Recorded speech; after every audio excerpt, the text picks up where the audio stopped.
Welcome to this Walkley Foundation webinar that is focusing on exploring best practice reporting around political engagement and election participation by multicultural communities. This session looks at the challenges of reporting on the Australian electoral process as it is perceived and experienced by an increasingly diverse society. We're hoping to explore the issues important to diverse communities and provide you with some practical tips and highlight the common pitfalls. Our guests today are Nour Haydar, political reporter with the ABC, Trish Prentice, senior researcher with the Scanlon Foundation Research Institute, Naureen Choudry, a community commentator who has been referred to as a citizen of the world, and my name is Anthea Hancocks, and I'm the CEO of the Scanlon Foundation and the Scanlon Foundation Research Institute. Firstly, I would like to acknowledge the traditional owners of the lands from which we are all coming today, and in the spirit of reconciliation, pay our respects to their elders past and present, and to all First Nations people, especially any who are joining this session today. This session is being recorded for you and others to be able to access after this evening. Australia is one of only 20 countries with mandatory voting where everyone is expected to participate. But the challenge is to consider whether we should take this word mandatory for granted. Committing ourselves to a democracy where mandatory suggests that everybody has a voice about our representation and leadership is so important to how we see ourselves, but exactly who is everybody? Australia has a population of approximately 25 million. 19.8 million of those are over 18, but only 17 million are eligible to vote. Who are the other 3 million who are over 18 but unable to choose their representatives or their leadership? In addition, of the 17 million who are eligible to vote, how do they approach this opportunity? What influences their view of our political system, and what choices do they make to have a voice? To kick this session off, I'm going to ask each of our guests to speak for a few minutes on what they see are the issues that are important to communities that are rarely mentioned in election cycles. Firstly, can I invite Nour Haydar? Nour is a political reporter based in the ABC's very busy Parliament House Bureau in Canberra. Originally from Sydney, she began as an ABC News cadet in 2017 and currently files for television, radio and online. Prior to joining the ABC, she was a producer at Sky News Australia and studied journalism at the University of Technology, Sydney. Over to you, Nour. What, in your view, are the issues that are important to communities that are rarely surveyed in election cycles? Thank you. I do also just want to start by acknowledging the traditional owners on the land of which I'm coming from, the Ngunnawal people. I think it's such an interesting and fascinating question, particularly something that I've paid attention to over the last 3 years since I joined the ABC's Parliament House Bureau. Just for some context, I used to report in New South Wales state politics. I was a political reporter in New South Wales and a general reporter as part of our general pool in Sydney. And I grew up in southwestern Sydney. I went to high school in Kogarah, and I think that's the perspective that I bring to this conversation today, because I can't speak to the experiences of all of those Australians who come from culturally and linguistically diverse communities, but I guess that's the perspective that I bring to today's conversation. And I was thinking about, what I've observed during my 7 or so years with the ABC when it comes to what's covered in the media and what do the communities that I interact with see to be the most important issues. And I guess things like racism, refugee policy, foreign aid, religious discrimination, they're the sort of conversations that I feel a lot of the communities that I have interacted with in a sort of more organic way, friends, extended family, the school groups that I was a part of, the community groups that I interact with. And a lot of those issues are things that they have personally been affected by. They're not abstract issues for them. Their immigration policy affects whether or not they'll be reunited with family or friends in the future. Particularly those who, most recently we've seen what's happened in Afghanistan. these issues about, you know, caps or quotas on humanitarian intake is certainly not, you know, an abstract thing for them. It's whether or not they'll see their loved ones again. But also issues around racism and religious discrimination. You know, being a Muslim woman, a Muslim Arab woman living in Australia, I see a lot of my friends who come from similar backgrounds grappling with those issues. Those who wear the hijab have to, you know, regularly confront issues around Islamophobia or racism because they are outwardly Muslim women. And they want these issues to be grappled with by our political class in a way that is sensitive and in a way that, you know, goes towards addressing these issues. But I think sometimes they feel that these conversations are lacking. And I guess I want to separate, you know, those experiences that I've identified through, you know, more personal routes and those that I've seen, you know, through work and the work that I do. So, you know, just in the last few years alone, there have been stories that have affected, you know, multicultural communities across Australia, whether that's the India travel ban that came up during COVID, whether that's, you know, issues around parachuting candidates into multicultural electorates. I think these issues really galvanise a lot of multicultural communities, particularly now as first and second generation Australians become more engaged in the political process and with media. They're able to have these debates in a more sophisticated way. So they're just a few of the issues that I would probably, you know, point out initially, but certainly there's plenty more. Great, thank you. Thank you very much. Secondly, let me introduce Trish Prentice. Trish is the senior researcher at the Scanlon Foundation Research Institute. She's also the author of our upcoming essay on political participation, which involved multiple interviews with individuals who are engaging in our democracy in many different ways. Trish has worked in Australia and overseas in the government, academic and not-for-profit sectors, including in Egypt and Switzerland, and has managed research projects in Indonesia, Singapore and Pakistan. Trish, how do your findings help us understand what issues matter and drive individuals from diverse communities to participate in politics? Thanks, Anthea. I guess there's a couple of points I'd like to draw from the essay that I've been working on. I think the first is that political participation may look different for different people. So we often think about political participation as voting, and as Anthea suggested, we have mandatory voting here. So in some ways, our understanding of political participation is often limited to that. We go to the polling booth, we submit our vote, and we've participated.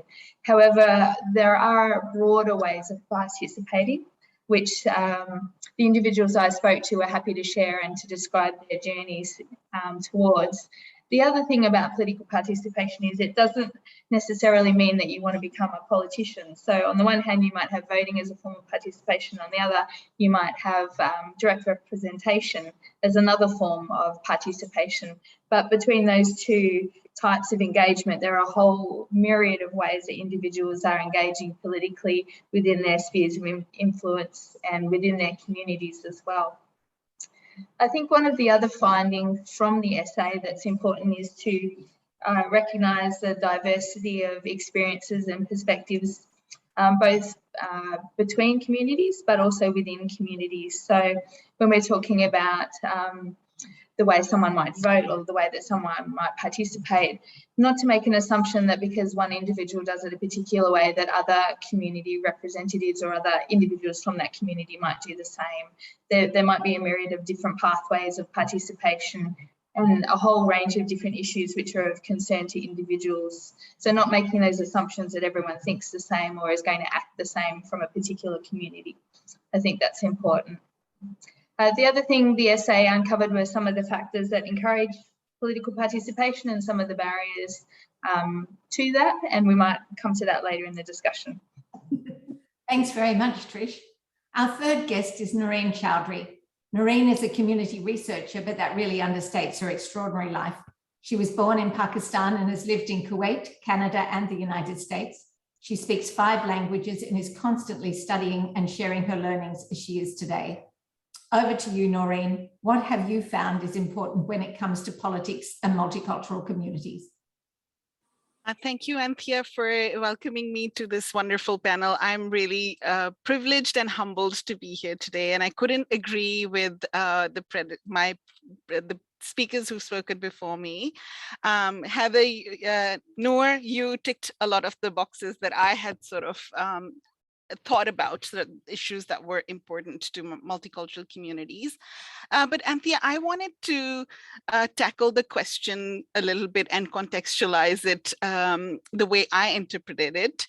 Can I just make an observation that the framing of the question itself assumes that issues that are important to multicultural communities are different to communities, the mainstream communities during election cycles. So this presumed othering of multicultural communities, I find, is in itself a bit problematic. And this rhetoric is promoting the us versus them dialogue and creating a bit of a rift. And there was a frustration when I did my research project last year within the multicultural communities that, when do we become an Australian? What is the pathway of becoming an Australian? And I think that that's something that came out, Anthea, in your opening remarks as well. Is it the citizenship that gives us the right to that claim, or is it being born here to parents who were perhaps born overseas? So I guess for me, I identify as you've just said, I was a naturalized citizen of Canada first and then of Australia. But I continue to be placed in a box where my identity is perceived as a woman of color, a woman of faith, migrant. I have all of these labels, put on me. And then again, if I compare that box to a friend of mine who was born and raised here to Pakistani parents, continues to be to face the similar barriers, structural barriers when it comes to political aspirations that this person has because of the color of their skin. So there's no sort of like a right or wrong way to be identified as an Australian.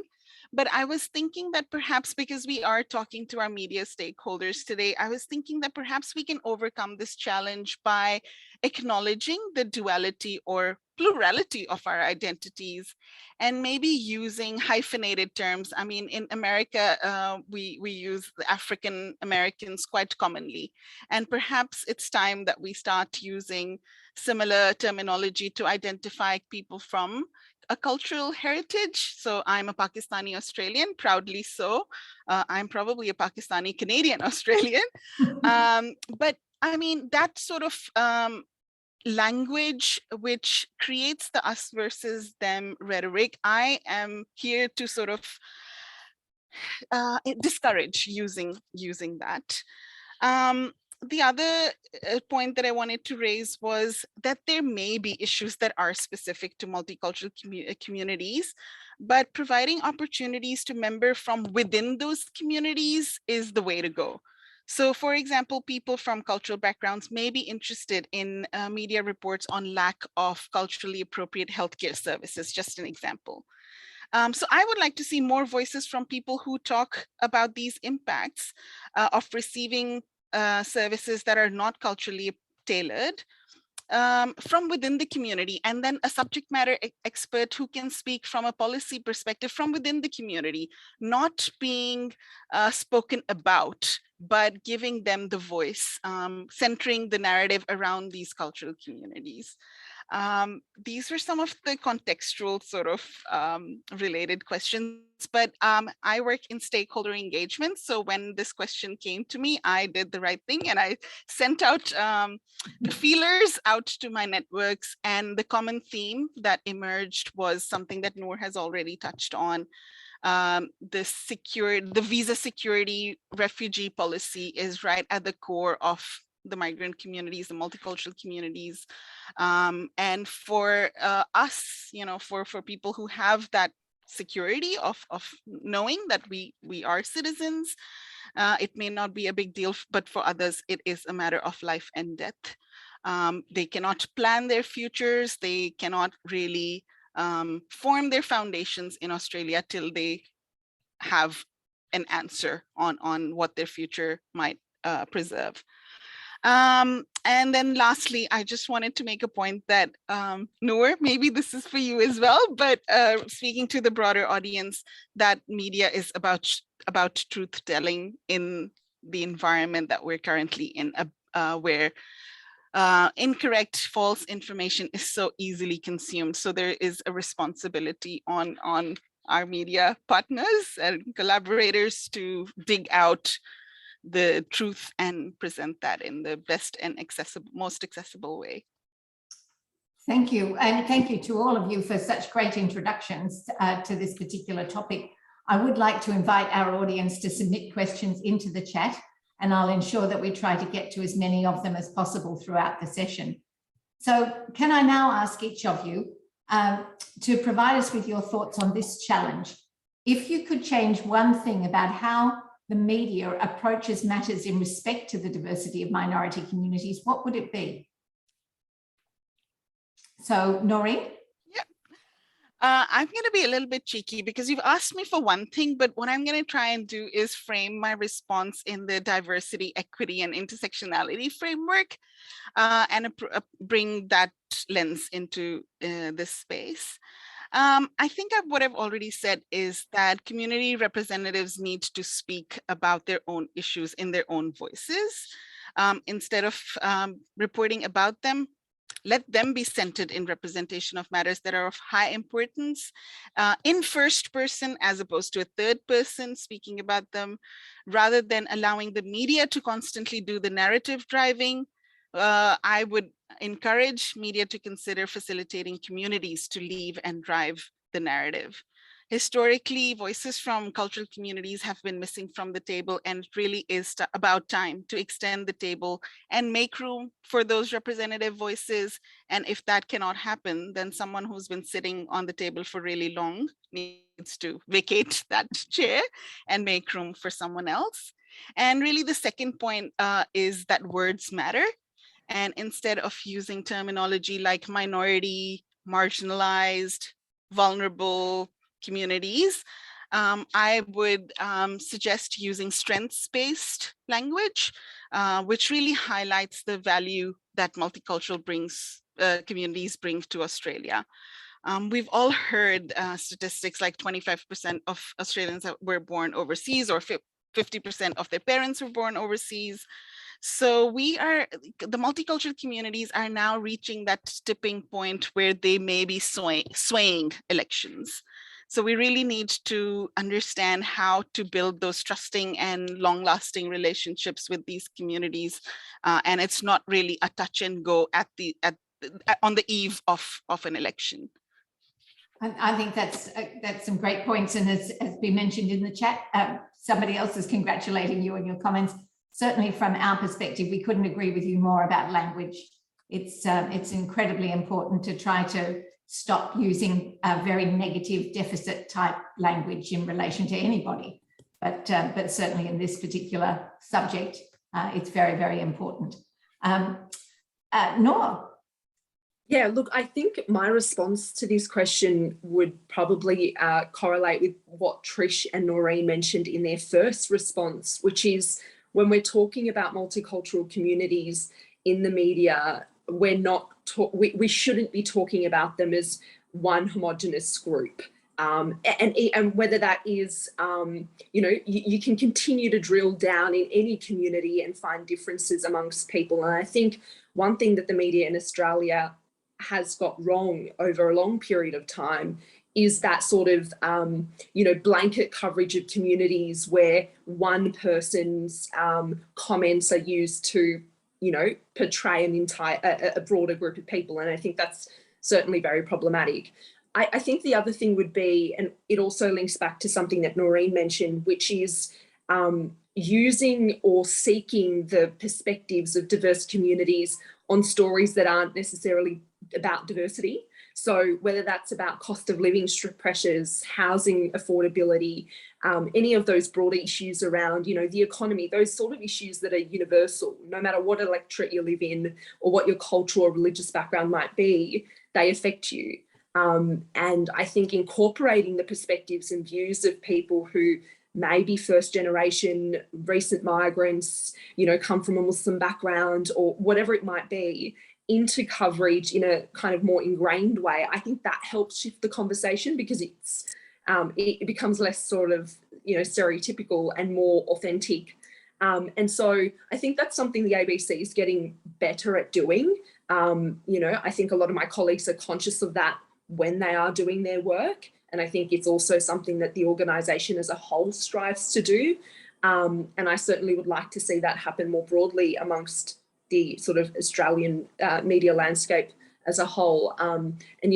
I totally understand that during political cycles, the reason why these debates skew in a particular direction is because of the way that our, voting system works. Politicians want to appeal to the broadest range of people. So they see it not particularly advantageous to be talking about what they would perceive to be niche issues of communities that only exist in pockets of the country. And I think the onus is on the media there to go and seek out those issues and help amplify them during the election cycle, so they're not entirely ignored by politicians, because that can certainly happen. Absolutely. Trish, any thoughts? Mine are actually quite similar to Nour and Noreen's, and I think I'd like to challenge, I guess, the way that consultation occurs with communities as well. So I guess not going to the typical community spokesperson to find out their views on a particular issue, but trying to canvass a broader range of opinion from a community, taking into account perhaps generational differences or tribal or ethnic or religious differences within a community. All of these nuances are often left out of discussion because it's quite, and I understand it's quite easy to go to someone who appoints themselves as a community leader or a community spokesperson. But I think by doing that, you do not get an adequate picture of the range of views within a community. Thanks, Trish. Now, Tom has mentioned, actually very coincidentally, at exactly the same time as you were just commenting, he'd like to hear more, find out more about how to get that greater diversity of voices within individual communities. And I think it's really important that we think a bit about what advice we would give journalists when they might be approaching individuals from different cultural backgrounds, or when they want to and don't necessarily know where to go to find that the range of different voices, rather than just sticking to the easiest one that happens to be the person everybody goes to. So any thoughts on anybody? I'm happy. Oh, you go first, Nour. I'll make a quick comment. Two things come to mind for me. And, I think it has to be deliberate, and it has to be, the media needs to take a very deliberate approach. If they want to be able to tell the stories of people in a nuanced way, then you can't just be frantically calling someone at 3 o'clock in the afternoon before a story goes live at 7. And I think that a lot of my colleagues in the ABC, for example, during this Ramadan, have organised to meet with a group of young Muslim Australians out in Western Sydney and break fast with them. And this is, I know, the second year in a row that has now happened. The journalists that are invited are sort of, a different pool of people on each occasion. And that allows, we're not there to get stories. We're just there to start building relationships and instilling that trust, or building that trust between the journalist and a community that for a long time has been the subject of a lot of attack and criticism in the Australian media. So for me, I think that is one way of doing what you've asked, making sure that these stories are done in a way that, alleviates the concerns of a lot of people who have the distrust in the media.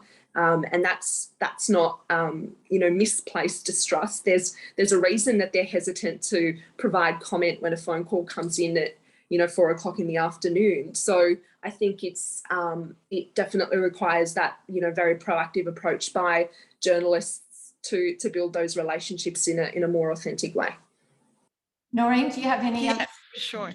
Nour, when the 4 o'clock phone call comes and you've got to get a comment from a person of multicultural background. I feel like there's a couple of go-to people who keep reappearing in media, on television, in printed media.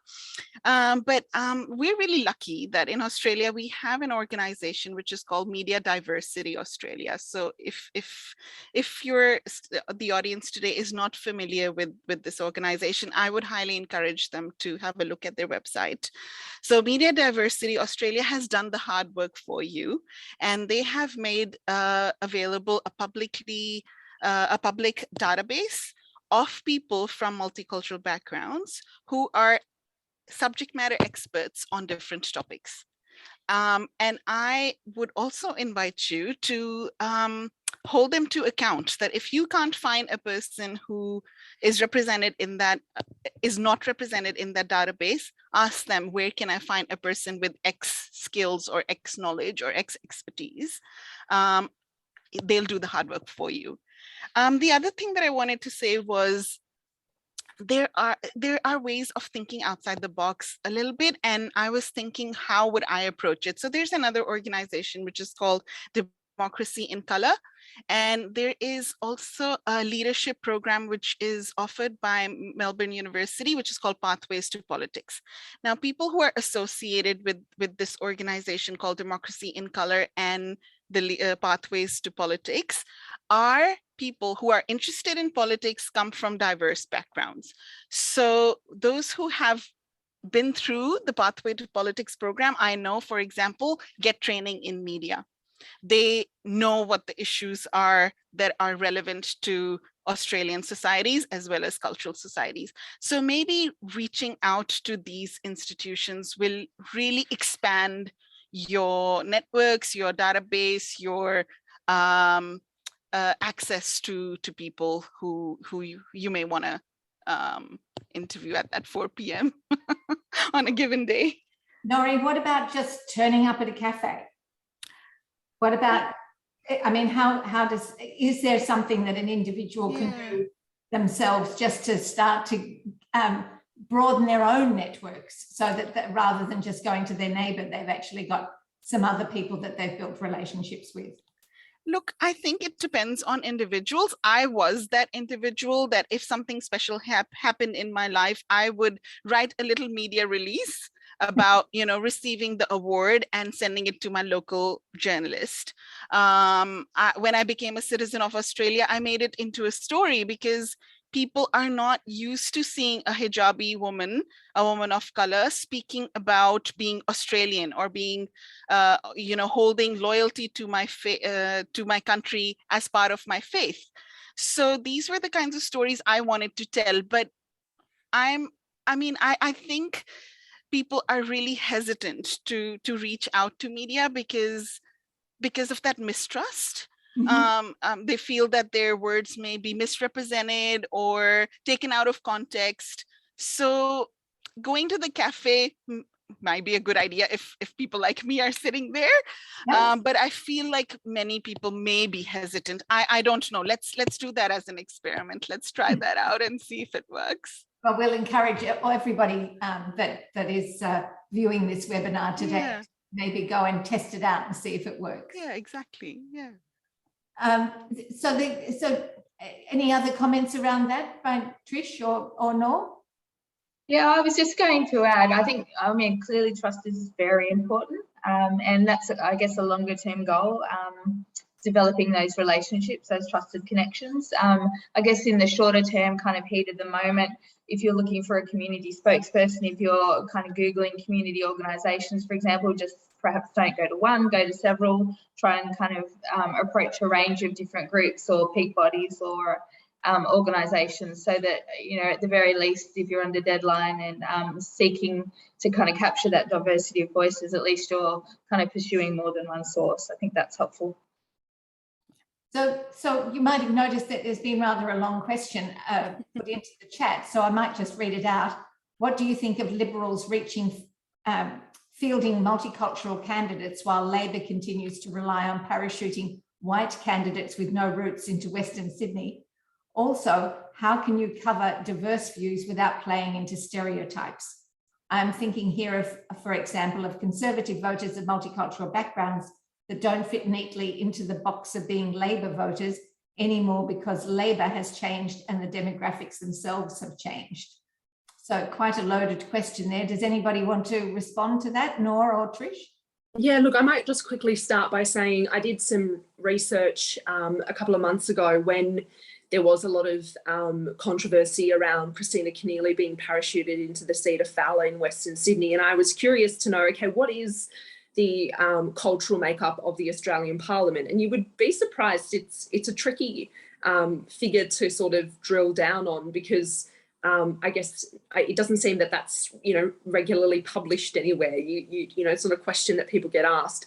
But I did like my own quick research and had a look into maiden speeches that, various politicians made to Parliament, and tried to sort of break it down into the various sort of cultural backgrounds of politicians to get a bit of a sense of, okay, which party is making more progress in terms of being representative or having that cultural representation within their ranks. And, there was only a tiny difference between the two parties of 1 or 2%, and they were both under 10%. So, it really wasn't, it was quite poor on both parties. I can't specifically speak to who is being, who's been pre-selected in different seats for this latest election and how they compare in terms of whether or not the Liberal Party has made a more proactive effort this time to do that. But certainly both parties need to do better if they're going to be more reflective of Australian society.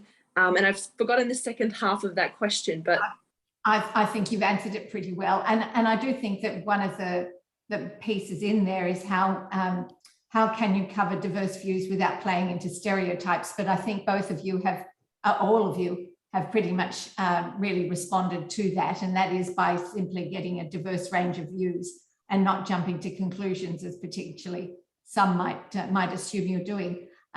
Nour, you talked earlier too about asking questions that sit outside people's culture, but also that issues that are related specifically to their cultural identity may also be something that's particularly important to them. This sense of treating everybody as they are just a regular voter. What are the things that matter to you? And talking to these issues about climate change, childcare, cost of living, those things are particularly important. Should we be asking people questions about their interest in democracy and their interest in their likelihood of approaching voting, and whether that's something that they want to do? I mean, I think so. I find this quite fascinating, but also not just in terms of voting and political participation at the ballot box, but also sort of broader civic participation in the way that multicultural communities interact with the media. And I think that I reflect back on growing up myself, and we watched commercial TV growing up. That was our nightly news. That was what we consumed. And I think my connection to the sort of broader media landscape was quite limited growing up, because that was just what we consumed on TV. But I also think that shaped my interests, or even in some cases my frustrations about our society. And I think that was very formative for me. And I certainly think that would be the case for a lot of people who come from culturally diverse backgrounds, who may be on the on the end of quite weaponized political attacks, if they come from communities that are marginalized. And I think that at the ABC, for example, one of the projects that I'm involved with at the moment is called Politics Explained. We are trying to make quite a deliberate effort in distilling some of those concepts about Australian democracy that, recent migrants might not know, things that we take for granted, like what are the two houses of parliament? How does voting work? What is left wing and right wing? Like, distilling those sort of issues through our social media platforms to try and engage you know, particularly we sort of begun this project with culturally and linguistically diverse communities in mind, and also women, trying to, you know, distill those issues that as political reporters we talk about. You know, we just assume our audience has an understanding of those issues, but certainly a lot of people don't, and I certainly didn't when I was, you know, 17 or 18 and considering, you know, how I might vote. So that's, I think, where the media comes into play. I don't think there's anything wrong with asking people about how they engage with the political process, but I also think there needs to be a degree of, I guess, understanding within the media that for a lot of, you know, Australians from culturally linguistically diverse backgrounds, their families don't have long-standing, you know, connections to either the Liberal or the Labor Party, or indeed any other party.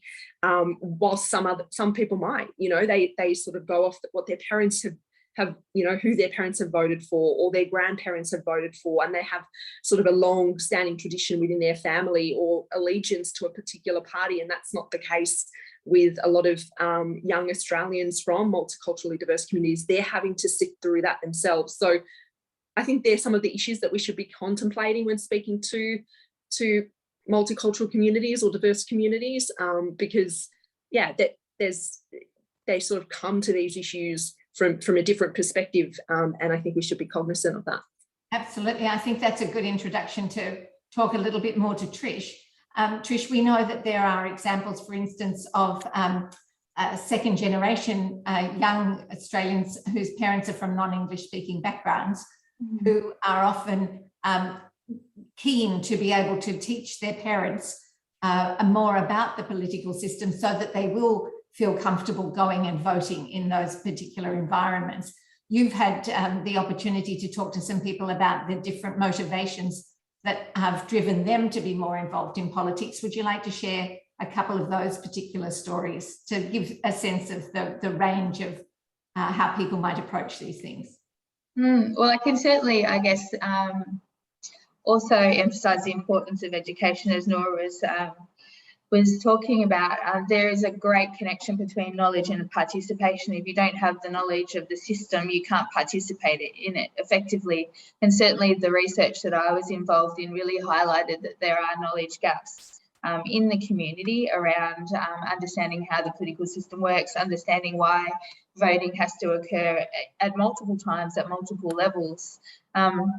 So I think there are certainly gaps in people's knowledge around that, which prevent them from participating, and the work of the ABC and I think other community members around encouraging and facilitating that knowledge is really important and really valuable. I guess I'd also like to share another aspect of the research, which was the influence of home country experiences as well. So when you come from a country where political participation is not safe, or it's ineffective, when you participate in a system which doesn't work effectively, then that can also transfer into the Australian context and change the way that you think about the Australian political system and that you want to engage in it as well. So I think it's important to be mindful that those experiences can shape participation here. And part of, I guess, our broader work as a community is to try and unpack those influences and try to encourage participation and show the value of it and the importance of it, and that there is, you know, safety to do that here.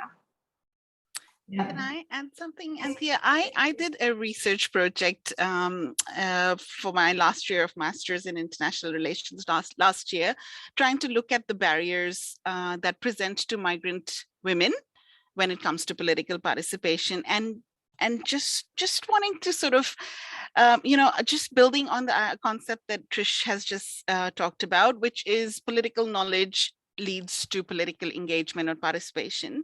But what I found is that, yes, it's true, but it's not necessarily a linear process. So women need to just basically, especially from migrant backgrounds, just feel confident enough to put themselves in uncomfortable positions, which is not necessarily in unsafe places, but in places that they have never been exposed to. So if they were never active in the space of politics in their home countries, the barriers for them are multifold. They don't necessarily only have the structural barriers, but it's mental barriers and societal pressures and patriarchal systems, and all of these things are so compounding. So to break free is quite a big step for these women. But once they do, then the knowledge and participation almost sort of comes hand in hand. It's not necessarily that once I learn, only then I will participate. It's sort of like, maybe I'll do a fundraising campaign for the local school. That's in a way political participation. And through that fundraising, I've met 5 people who have taught me something about leadership, or given me those soft skills which I can use at the next fundraising campaign. So my message has always been, just get out of the house. Don't be homebound. You've come to this beautiful country of opportunities. Give it a fair go. Noreen, absolutely, I completely agree. But we come back to this question about not playing into stereotypes.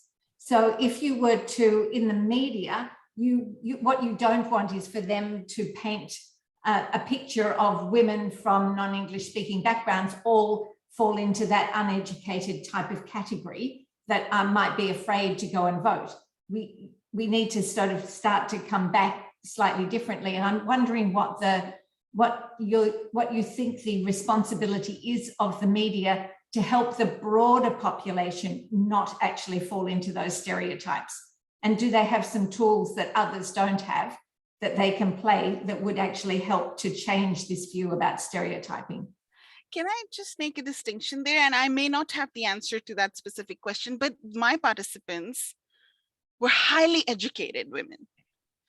It is their lack of political socialization in their home country which is lacking. Yes. So it's not that they're uneducated or they can't access information. Something that Nour said previously as well is breaking down those hard concepts, those just challenging concepts into simple language, plain English. When you're talking about right wing and left wing, I mean, to a newcomer or someone who hasn't been exposed to that language, they're going to totally miss the mark. And it's off-putting for someone who's trying to engage, and then it's just too hard. So they take another couple of steps backwards, so for them to come back to the table is doubly hard. Yeah. So I guess I don't know if I can, if I've responded to the crux of the question, but these are some of the difficulties that women who are highly educated are facing when it comes to political participation. I think it's a really important point. And I think so that if they are being represented in the media, you want that sense, you want that knowledge that they are highly educated to be a part of the story that's being put forward. Exactly. And not simply the fact that they may not understand left-wing, right-wing type of thing. Concepts. Give that sense of the complexity of this rather than simplify it down to one particular thing. Nour, from your perspective, do you feel that there is, and you've talked about the ABC and the role that they're doing in helping with that education. Do you think there is, and in actual fact, the ABC, I think, is a really good example because you can see it now playing out in quite a number of areas, this responsibility to help the broader population become more comfortable with concepts, with ideas, with language, those sorts of things. Is that how you see the role of the media going forward? I think so. I think if we know, and we've spoken about it for many years now, that there is a growing distrust in the media and in political institutions. One way to address that is to be more honest and I guess sort of remove some of those barriers that exist between the media and political class and then everyone else. And I think that involves, that comes down to the language that we use, being more, approachable. And that's, I think, something that we're deliberately doing by speaking in just normal English and not using political jargon when we're talking about, going to vote or certain concepts in politics. It's important that the media offers that to communities that are not familiar with those concepts. But I think that the process, and this is something I've reflected on quite a bit, I think it certainly has to start before, well before, and I think that schools and our education system needs to do a better job, both around media literacy, but also around civic and sort of political participation. I think, just reflecting on my own experiences going through school in Western Sydney, I don't think those concepts or the media and Parliament, where I now work, felt very far away. They felt like abstract concepts. I certainly didn't ever think that I would be able to, or would be working at Parliament House, or that would be achievable.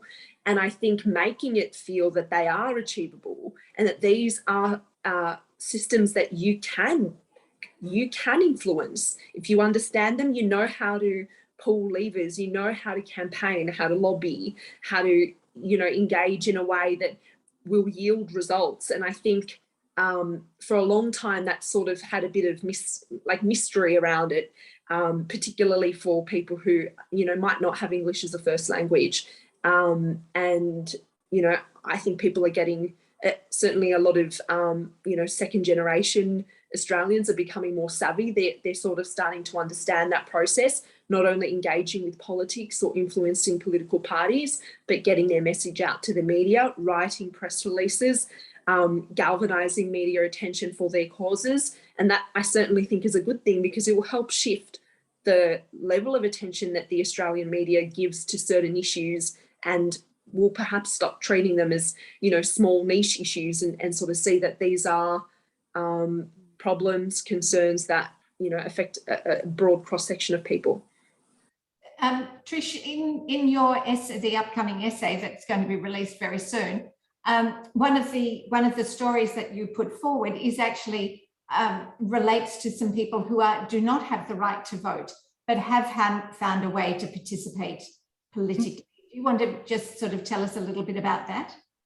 Yeah, sure. So I wrote a brief part on the Pacifica community or communities, most of whom have come through the New Zealand pathway and therefore don't have easy access to Australian citizenship, and therefore don't have formal political rights.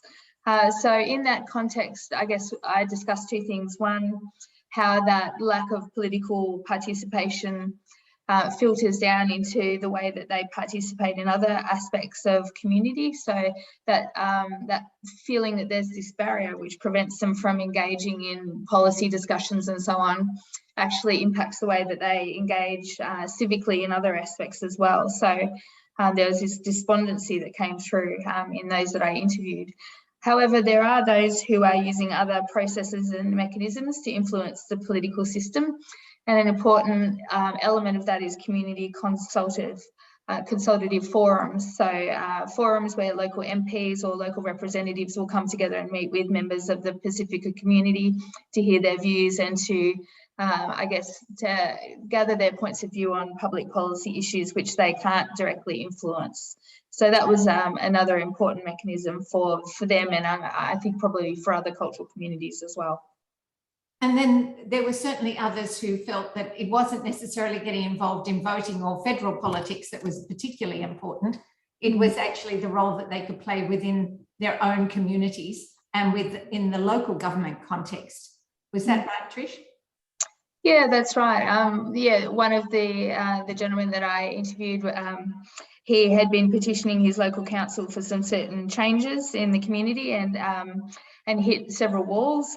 So he decided to run for office in the local council elections, and he was elected, and he stepped into that role, and he basically made the changes for his community that he wanted to see, and then he stepped back out again. So it was a fascinating story of just going in and making those changes and then stepping back out again. So, and Noreen, it's this not only diversity of individuals, but complete diversity of people's choices about how they want to participate in the political system. I think this is, one of the points that all of you have been making. and it's a really important thing to consider, is that people choose different pathways to start to step outside their homes, as you've indicated there. Out of curiosity, Holly would like to know, what was the issue or the change that they wanted to see? Did you wonder, because there were actually quite a number of things on his list, weren't they, Trish? The first one was he wanted a migrant resource centre in his local community. So it was a very diverse local government area, and for whatever reason the council were not going to engage in that discussion, so he set one up when he came to office. Another one was support for small businesses, so he was involved in that area of work himself and had family members and other community members involved there, so he put some changes in place to support local businesses and to encourage innovation and commercialisation of ideas so that people could step into that sphere of work. So yeah, it was amazing. Thanks, Trish. Noreen, I'm interested. So quite apart from, so Nour sort of started out by saying that individuals may well be particularly interested in things that confront them personally, such as discrimination and racism, but also on the broader topic areas. Do you find that those areas of climate change and cost of living, they're the things that are at front of mind of individuals that you come across? Absolutely.